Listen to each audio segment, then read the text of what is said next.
Okay, hi everybody, welcome back to Vibing Starseed. And this has been a long break. Um, can't say about it, bro. It was a long break because of some health reasons, alright. Okay, so let us start with chapter 14. Okay, Yoga of distinguishing the three modes of nature. So the three modes of nature are Sattva, Rajas, and Tamas. Alright. So we'll be starting with chapter 14. Alright. Verse 1. Shri Krishna said, I shall explain further the supreme knowledge, the best of all forms of knowledge. The supreme knowledge is also known as the best form of all knowledge. Okay. Knowing which all sages have attained the supreme perfection.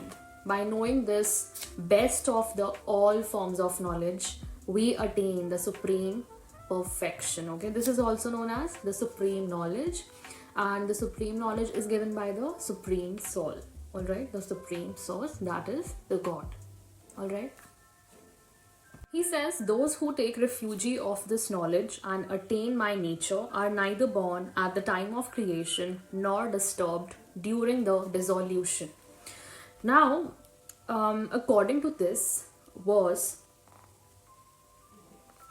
it's basically moksha that you will get. Okay, it's the supreme, what can I say, state. It's the supreme state from going to this 3D consciousness to God consciousness. Okay, attaining your higher state that will result into this supreme state.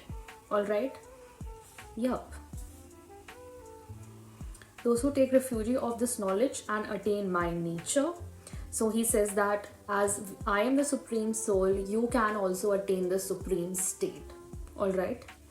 And you will not be born also, and then you will not be disturbed during the dissolution time when everything will be dissolved. You will not be dissolved in that. This is the real meaning of this verse 2. Okay, then we'll dig into verse 3. All right.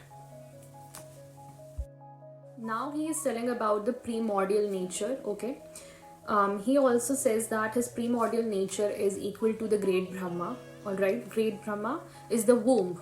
Okay, great Brahma is a womb. All right, is a womb of what? Womb of all creatures, in which I place the seed. All right, from that seed all beings are born. All right, where that ashwatha tree came from, that seed. Okay, that the God placed in the womb, and the womb is known as the Brahma. All right, so indirectly what he wants to say that in the womb of great Brahma, the Lord embeds the seed of Atma Chaitanya. So the seed is also known as the self consciousness. Okay, self consciousness is also known as Atma Chaitanya in Hindi. All right, this leads to the union of the field and the knower of the field, which results in the Hiranyagarbha. Hiranyagarbha is also known as the golden cosmic egg.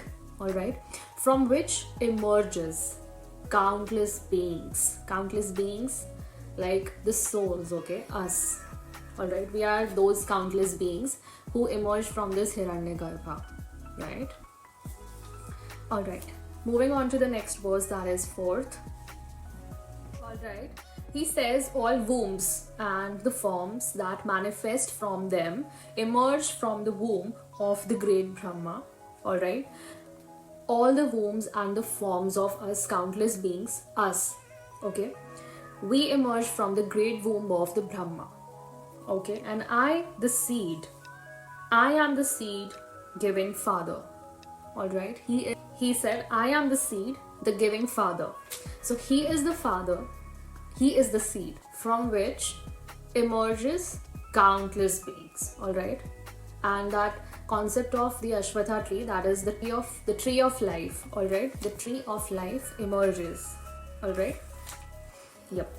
Then he says Sattva, Rajas and Tamas are gunas born of prakriti. They bind the indestructible self to the body.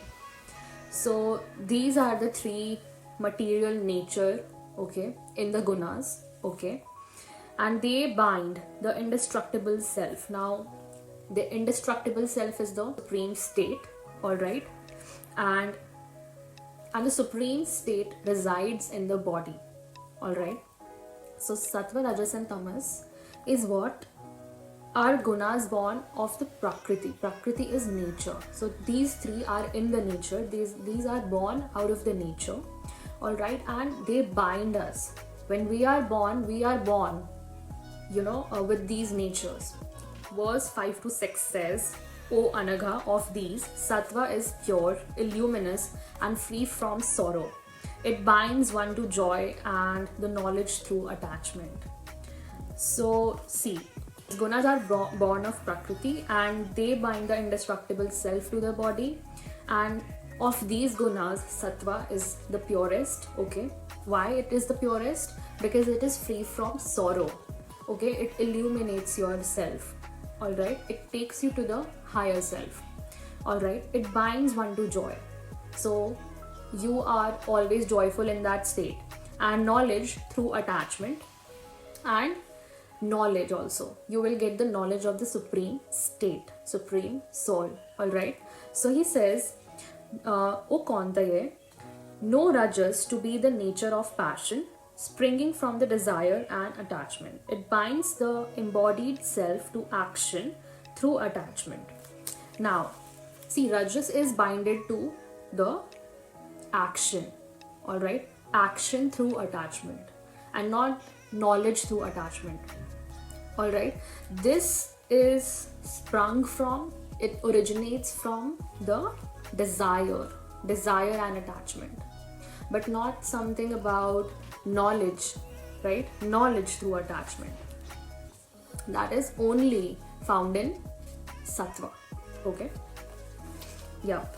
So I'd like you guys to ponder upon these messages, to ponder upon the three material gunas, okay, of the nature that are being brought by the Prakriti to us, alright, and imbibe the Sattvic nature, alright. Till then, take care, bye bye, and ciao.